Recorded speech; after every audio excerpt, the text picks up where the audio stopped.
இந்த பதிவை பார்க்க போகிற அத்தனை அன்பர்களையும் அடியார்களையும் திருவடி வணங்கி இந்த பதிவை ஆரம்பிக்கிறேன்.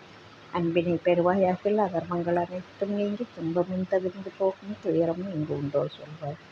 நம்ம வாக்கு சுத்தம் இருக்கணும் அப்படின்னு சாதாரணமாக சொல்லுவோம். அந்த வாக்குன்னா என்ன அப்படின்னு அவை ஒரு விநாயகர் அகவலில் சொல்லுவாங்க. அந்த விநாயகர் அகவல் பாடலில் வாக்கும் மனமும் இல்லா மனோலயம் அப்படின்னு சொல்லுவாங்க.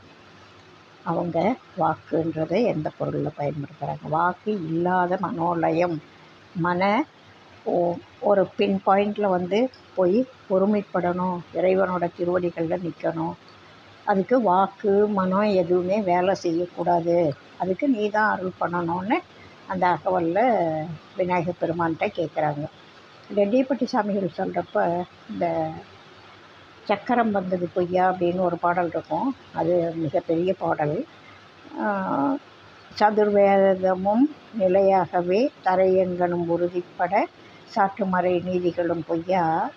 அதில் என்ன சொல்கிறாருன்னா, தமியேன் வாக்கு மனம் ஒன்றானது மெய்யா, என்னுடைய வாக்கு மனம் எல்லாம் ஒன்றாயிட்டுது அப்படின்றது மெய்யா. நிறைய இந்த வினாவெண்பா மாதிரி மெய்யா பொய்யா மெய்யா பொய்யா அப்படின்னு கேள்வி கேட்டுட்டு போவார். பதிலை நீங்களே தெரிஞ்சுக்கோங்கன்ற மாதிரி இருக்குது. அந்த கேள்விகள் அப்படி இருக்கும் அந்த பாடல்களில். வினாவெண்பாவை நமக்கு ஞாபகப்படுத்தக்கூடிய ஒரு பாடல் அது. வினாவெண்பான்றது சாத்திர நூல்களில் ஒன்று. அதை ஞாபகப்படுத்தக்கூடிய ஒரு பாடல் இந்த பாடல். அந்த வாக்குன்றது என்ன அப்படின்னு திருமூலர் ஒரு பாடலில் சொல்லிட்டு போகிறாரு. வாக்குகள் அதெல்லாம் யாருக்கும் பார்க்க முடியாத ஒரு பொருள். வாக்குகள்னால் சூக்குமை அப்படின்னு ஒரு வாக்கு இருக்குது, பைசந்தி ஒன்று இருக்குது, மத்திமைன்னு ஒன்று இருக்குது, வைகரி.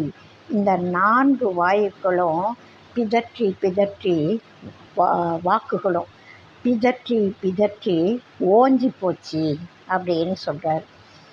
சூக்குமை, பைசந்தி, மத்திமை, வைகரி என்னும் வாக்குகள் பிதற்றி ஓய்ந்தன.